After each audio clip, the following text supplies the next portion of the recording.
بسم الله الرحمن الرحيم. يا أيها المزمل قم الليل إلا قليلا نصفه أو ينقص منه قليلا أو زد عليه ورتل القرآن ترتيلا إنا سنلقي عليك قولا ثقيلا إن ناشئة الليل هي أشد وطئا وأقوم قيلا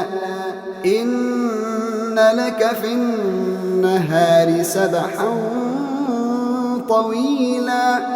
واذكر اسم ربك وتبتل إليه تبتيلا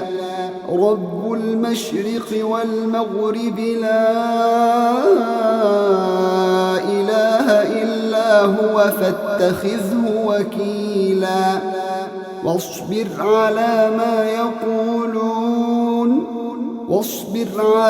ما يقولون واهجرهم هجرا جميلا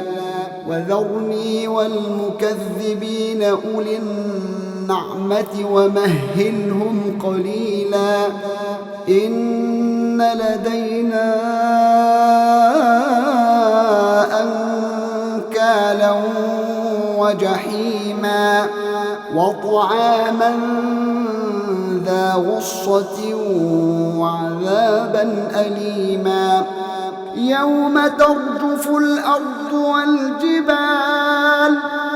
يوم ترجف الأرض والجبال وكانت الجبال كثيبا مهيلا إنا أرسلنا إليكم رسولا شاهدا عليكم كما أرسلنا إلى فرعون رسولا فعصى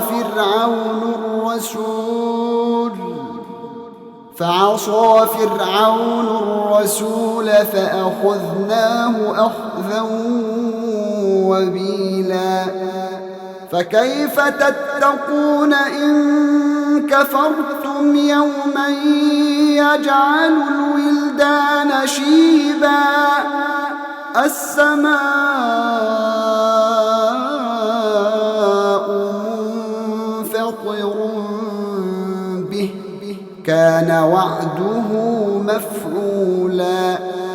إن هذه تذكرة فمن شاء اتخذ إلى ربه سبيلا إن ربك يعلم أنك تقوم أدنى من ثلثي الليل ونصفه وثلثه وطائفة من الذين معك والله يقدر الليل والنهار علم أن لن تحصوه فتاب عليكم فاقرؤوا ما تيسر من القرآن علم أن سيكون منكم مرضى وآخرون يضربون في الأرض يبتغون من فضل الله وآخرون يقاتلون في سبيل الله فاقرؤوا ما تيسر منه وأقيموا الصلاة وآتوا الزكاة وأقرضوا الله قرضا حسنا وما تقدموا لأنفسكم من خير تجدوه عند الله هو خيرا وأعظم أجرا واستغفروا الله إن الله غفور رحيم